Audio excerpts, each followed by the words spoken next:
नमस्कार दोस्तों, आप सभी का स्वागत करता हूं दी अमन गौतम शो में। दोस्तों, एक बार की बात है कि एक चोर किसी सुनसान रास्ते पर बैठा हुआ किसी राहगीर की इंतजार कर रहा था कि कोई आए और वो उसको लूटकर अपना काम बनाए। तभी थोड़ी देर बाद वो देखता है कि रास्ते पर एक ओर से कोई ब्राह्मण भैंस को साथ लिए चला आ रहा है। जैसे ही वो ब्राह्मण उस चोर के छिपे हुए स्थान के नजदीक आता है तो वो चोर तुरंत छिपे हुए स्थान से बाहर निकलकर बीच रास्ते पर खड़ा हो जाता है और जोर से धरती पर लाठी मारकर उस पंडित को कहता है कि पंडित जी, लगता है आज तो बहुत मोटी दक्षिणा मिली है। ये सारी दक्षिणा, नकदी, वस्त्र जो भी तुम्हारे पास है ये सब यहाँ रखो और इस भैंस को मेरे पास छोड़कर अपने रास्ते चुपचाप चलते बनो। तो पंडित कहता है कि क्यों भाई? तो चोर उसको गुर्रा के बोलता है, क्यों वो छोड़ और चुपचाप यहाँ सब कुछ छोड़कर अपने रास्ते चलता बन, नहीं तो देखिए लाठी, अभी खोपड़ी के टुकड़े चार कर देता हूँ।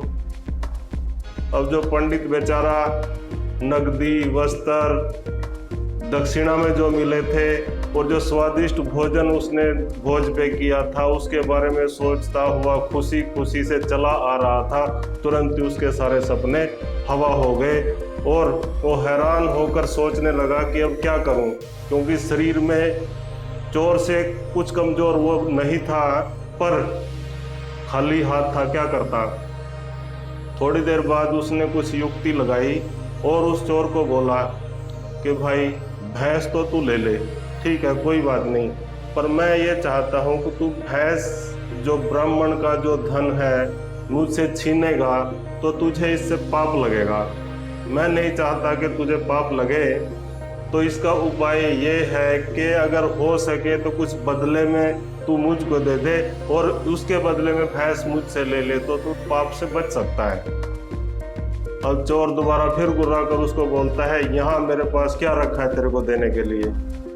तो ब्राह्मण तुरंत उसको कहता है कि एक काम तू कर सकता है कि ये लाठी मुझको देकर इसके बदले में भैंस मुझसे ले ले। चोर को उसकी बात जच जाती है और वो उसको लाठी देकर भैंस के ऊपर दोनों हाथ रखकर खड़ा हो जाता है। जैसे ही लाठी पंडित के हाथ में आती है तो वो तुरंत कड़क कर उस चोर को बोलता है कि चल बे, पीछे हट, नहीं तो अब तेरी खोपड़ी के टुकड़े चार मेरे हाथ से होने वाले हैं। अब चोर को उसकी बात समझ आ गई थी कि उसने क्या गलती की है, फिर भी वो थोड़ी हिम्मत करके उसको बोला कि क्यों, मैं भैंस लेके मैं जाऊंगा।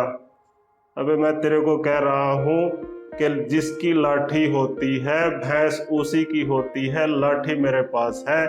अगर तू सीधे रास्ते जाता है तो ठीक है, नहीं तो अभी लाठी से तेरे खोपड़ी के टुकड़े चार करने में मुझे देर नहीं लगेगी। तो दोस्तों, विपरीत से विपरीत स्थिति में, मुश्किल से मुश्किल घड़ी में भी अगर धैर्य से, सूझबूझ से काम लेकर जितनी शक्ति का प्रयोग हो, जितनी बुद्धि का प्रयोग हो सकता है, अनुचित मात्रा में उपयोग करके समस्या के हल निकालने की कोशिश करनी चाहिए, ना कि बौखलाहट में कुछ ऐसा काम कर जाए कि फायदे की बजाय नुकसान हो जाए। यही इस कहानी का सार है। तो दोस्तों, मुझे उम्मीद है कि ये कहानी आपको पसंद आई होगी। एक बार अपनी राय कमेंट बॉक्स में लिखकर मुझे ज़रूर बताइएगा और इसी तरह की कहानियों की प्लेलिस्ट का लिंक मैंने वीडियो के डिस्क्रिप्शन में दिया हुआ है। कृपया लिंक पर क्लिक कीजिए और अपनी मनपसंद कहानियाँ देखिए। तो मिलते हैं इसी तरह की एक नई कहानी में, एक नई वीडियो में। तब तक के लिए मुझे इजाज़त दीजिए। नमस्कार, जय हिंद।